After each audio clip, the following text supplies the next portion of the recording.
Welcome back to the Joe Miller Show, KOAN Hot Talk, 1080 AM, 95.1 FM. This show is made possible by the McPherson Tax Defense Group. 1-800-BEAT-IRS, BeatIRS.com. That's BEAT-IRS.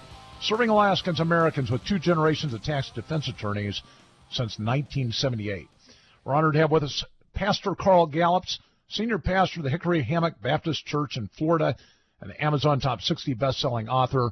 He's been on this program a number of times before. Several of the books he's written, Final Warning, Be Thou Prepared. We have been impressed with the kind of cutting-edge insights he's had. Today we're going to talk a little bit about what's happened in Paris and kind of the outflow from that, the refugee criticism that is now hitting the airwaves in America. Pastor Gallups, thanks for joining us again on the Joe Miller Show. Joe, it's always an honor to be with you. Thank you for having me on this evening. So, Pastor Gallups, one of the things that, of course, the outflow from what happened in Paris is outrage over the fact that this country seems to have just taken a blind approach to the refugees coming out of the Middle East. There have been complaints from the FBI, for example, that they do not have sufficient time to review those coming across. There may be radicals that are mixed in with the refugees. We have a president and also a Congress that's facilitating the president by funding these refugee programs that seemingly doesn't really care. We were talking just before we came on, and you had suggested that, in fact, you've heard the theory from somebody connected with Israeli intelligence that this was the plan all along, to create conflict in the Middle East, have a refugee crisis, and inundate this country with radicals. Tell our audience a little bit about that. Yes, I will. And, you know, all of this can be documented. I mean, what I'm going to say is going to sound awfully astounding to many of your listeners. I've been talking about it for years. And so, Joe, either this is one of the most inept or the most inept administration in my lifetime, and just making one stupid mistake after another when it comes to foreign relations and national security and border security and refugees and immigrants, or they have an agenda. They have a plan. Now, if I were new, just wading into this over the last couple of weeks, I would think, well, they're probably just inept. But here's what I know, or at least this is what was told to me, and this is what I've been watching unfold for the last 6 or 7, 8 years. Back when Barack Obama was running, and then shortly thereafter, I have a radio program as well, you know, and I've had a bunch of guests on who are analyzing his life and his books and his materials and his philosophy and his politics, and we were doing all of that, of course. And, of course, we were dealing in his identity and all the records he had sealed and all of that stuff. But shortly after he took office, I had a man on my radio program whose name is Avi Lipkin. Avi Lipkin. He is born and raised in Israel, and I think he has dual citizenship. He's in the United States a lot. He ran for the Knesset in Israel. He's well known over there, politician and a speaker and somebody who's just concerned about world security, national security, Israeli and American security. His wife works for the Israeli intelligence services. I'll think of her first name in just a moment. It eludes me right now. But Avi came on my program not too long after Obama took office. And this is what he said. Now, the recording of this is in my podcast from years ago, and it's also in a video format on the PNN News and Ministry Network on the Internet, a ministry that I founded, a network that I founded. And this is what he said. He said on my radio show 6 or 7 years ago, I mean, this floored me. And I said, really, Avi, do you really think that? And he said, this is what my wife is hearing in Arabic radio, Arabic television, Arabic intelligence. And what he said was this. He said they are predicting, the Arabs are predicting that deep into Obama's term in office, that he will, quote, create a crisis in the Middle East, which will then create a surge in Islamic terrorism, which will create a Muslim refugee crisis, and he will use that crisis to import, and they said back then, millions of Muslim refugees into the United States and into the Western nations, of course, of Europe. But he was most concerned about the United States. He said there will be an influx of many millions of Muslim refugees into the United States, and he said, and they will use this, the Muslims will. He didn't say Obama would, but he said the Muslims will use it as a Trojan horse vehicle for getting terrorists into and on American soil. We aren't at the millions yet, but you're right about it being a potential Trojan horse. There's no doubt that we've already missed a few.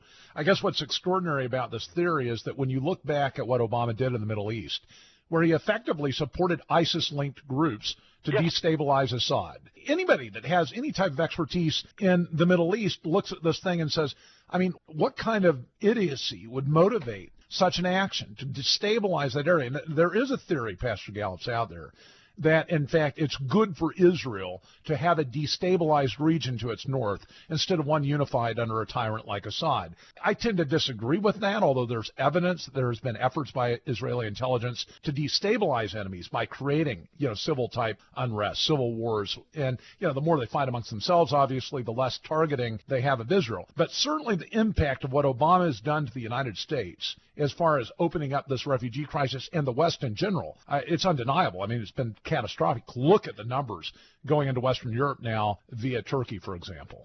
Well, Joe, no, you're absolutely right. And listen, I understand there are various ways of looking at all of this, but here's what's astounding to me. You're right. It is catastrophic, and think of it, Joe. It's just started. I mean, it's catastrophic already, and it has just now started. 2011, Arab Spring broke out. I was on the air live when it happened, and I can remember as it was unfolding on Drudge headlines, British intelligence services released a leak, and I don't know how it got to Drudge, but while I was live on the air, I hesitated to read the headlines over the air because I thought this is incredulous. This can't be. But the headline said, as Arab Spring was breaking out in Egypt, and then, of course, went to Libya, the headline said, as it was going on, British intelligence reveals Arab Spring was initiated by the Obama administration.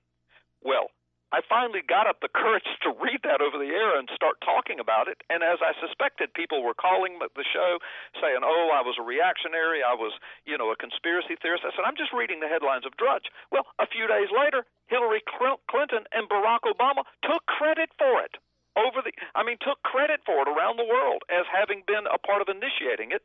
And people who were in Israel, I have several sources in Israel who are involved in intelligence, they were telling me, this is horrible. This is going to create a surge in Islamic terrorism. It's going to create an absolute catastrophe in the Middle East, and it's going to create a refugee crisis. And I can remember when they said that in 2011, immediately my mind went back to Avi Lipkin. I said, oh, my gosh, it's happening. Your commentary about the Obama administration's involvement in the beginning of this smelly Arab Spring was also evidenced by people that were on the ground during the elections in Egypt. I talked to one of the aides, one of the generals that was running for president, who said he saw on the ground emissaries, agents from the Obama administration actively involved in vote fraud in Egypt, running up to, of course, the Muslim Brotherhood victory that took place. Of course, then military in Egypt displaced the Muslim Brotherhood. But he said, look, Obama actively engaged in trying to bring to power the Muslim Brotherhood. Of course, people affiliated like the Muslim Brotherhood with radicalism. And it's without a doubt that the problems that we're seeing in the Middle East, the unrest, is in part a consequence of what the Obama administration has done. We're going to talk next segment, we're running up to a break, about how there are people of faith, Christians, so-called, 1,000 leaders that have apparently signed off on this document or on this commitment to bring in more refugees into the United States, claiming that it is the only Christian thing to do. Of course, we've had on this program Catholics that have been criticizing their own denomination for the fact that their social charities are actively involved in also bringing radicals into the country. Stay with us. We're here with Pastor Gallups. More from him after these messages.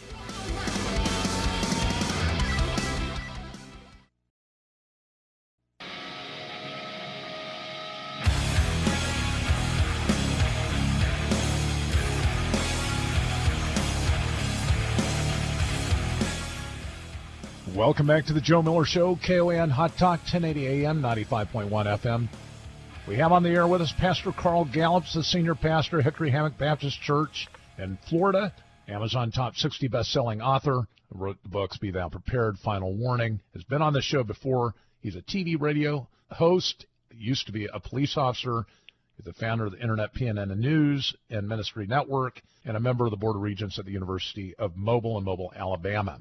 We were talking at Pastor Gallups before the break about these faith leaders, kind of gave that as a tease as to what we're going to talk about this segment. 1,000 faith leaders who are attacking the resistance in this country amongst conservatives, primarily, to the refugees coming into this country. Now, I'll note that, as many of my listeners on the Joe Miller Show know, this is really a bipartisan opposition.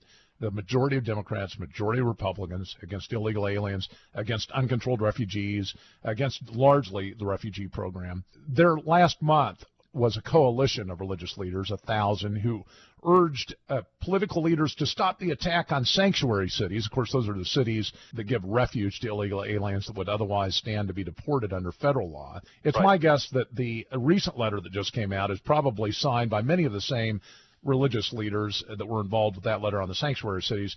And I think before I have you kind of address that, Carl, one of the things that, as an aside, we had a guest on this program a couple of days ago, Dr. John Samarik, who is a committed Catholic, a critic of the Pope, and a critic also of kind of the approach that the Catholic Church and its social services have taken to the refugee issues.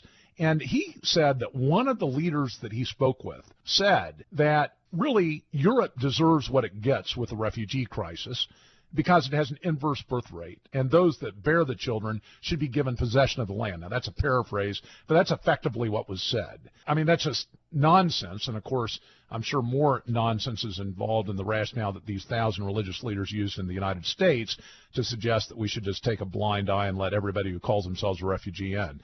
What's your take on it?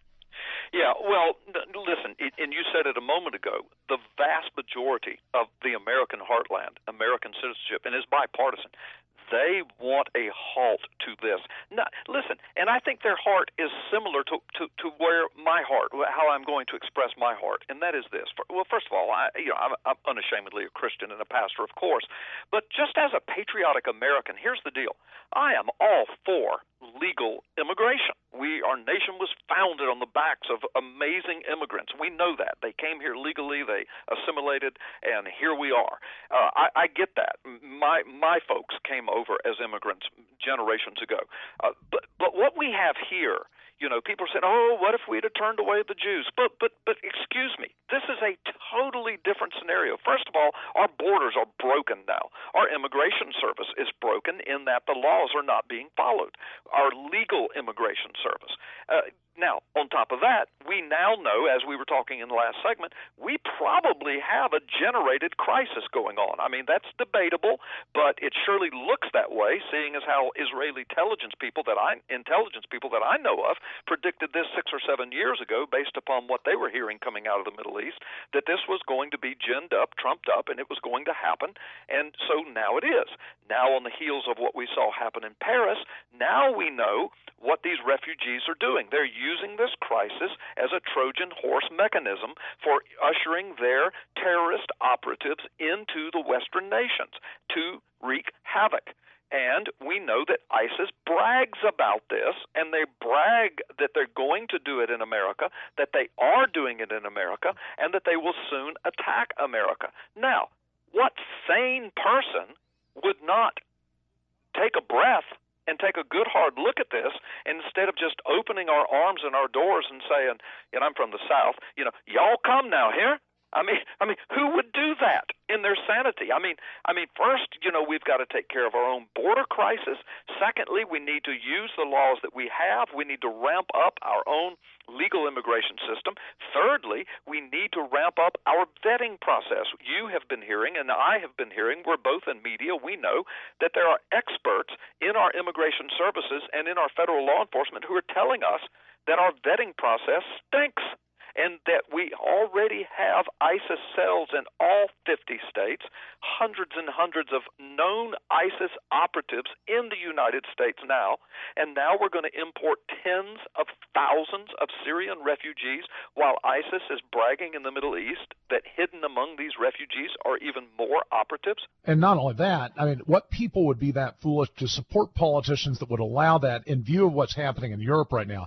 There's the video that's kind of gone viral, not just in in the United States, but in Europe too, that is just scene after scene after scene of refugees flooding Western European towns. And also, though, there are some interviews with Europeans on the street. Once you're done watching that video, and we put it up at restoringliberty.us last night, it just leaves you with this thought of how could any sane person be allowing this? Kind of a second thing, and this is kind of more of a technical aspect of this whole idiocy, is that we had a guest on this program a couple of days ago who suggested that what's going on with these refugees is that they really aren't. In other words, once they come to a country and they aren't facing persecution there, they immediately lose refugee status. And guess what country is the interim country where most of these folks come out of? Turkey. Yeah. Turkey's a Muslim nation. Why not just allow them to stay there? Why continue to give them the refugee status unless you've got some sort of ulterior motive? In other words, maybe the Trojan Horse or maybe some political motive. I mean, the Democrats, the left, they're always looking for some way to broaden their coalition. Oh, yes. And they've looked toward, illegals before. Now maybe they're looking toward Muslims. Yeah. Oh, yeah. No, I think that's a huge part of it. I mean, even if you can go pretty deep in this conspiracy theory if you want.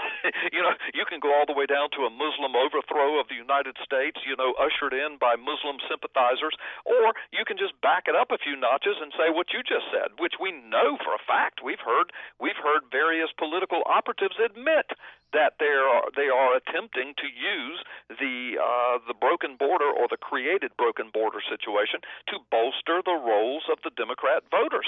They want to be able to stay in office forever in a, quote, legal way.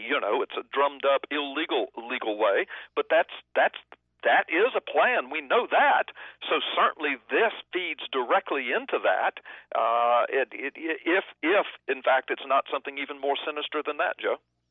Yeah, I mean, the naivete of this crowd that thinks that this is going to bolster their political coalition and not in any way risk the country and its security is just mind-boggling. I mean, you look at what happened in France, for example. You look at what's happening in England, and the number of folk involved in political leadership who don't see eye to eye with Sharia law or the fundamentals of Islam, but they just think, all people are good and, we don't have to worry about this. This isn't going to have an impact on lifestyle or worldview or the way we do things. I mean, they couldn't be any more wrong. I mean, these folk, they'll admit it if they're interviewed. They're here to bring the caliphate. They're here in many cases to bring Sharia law. And even in the United States, Carl, I mean, we've got about 50% of Muslims that want Sharia law and about a quarter of them that believe violence is appropriate against the federal government to bring Sharia law into this nation. And that's mind-boggling. Yes, it is mind-boggling. And look, I've seen those same polls among the Muslims. I've seen those same statistics. And, of course, I am a Christian. I come from a biblical worldview. I'm not going to be too preachy here, but let me just say, according to the Word of God, it's my understanding. You said a moment ago, what's going on? This insanity. Who in their right minds would do this? Who would support the politicians that do this? Why would 1,000 quote faith leaders sign a document, insisting and demanding that we just open our borders and just allow every refugee in the Middle East to come pouring in here? Well, I believe we've been given over to a depraved mind. I really do. I think a lot of this is spiritual. I really do. I think that we're becoming blinded to reality and to common sense. So anyway, it's to a crisis proportion. I mean, it's getting tough. We're living in very interesting days, Joe. We're living in very prophetic days, I think. I think you're right, Pastor Gallups. I appreciate your insight as always. Again, best-selling author, Amazon Top 60, Pastor Carl Gallups. If you missed the first part of this, we'll get the podcast up later today. Stay with us, The Joe Miller Show. We'll be right back after these messages.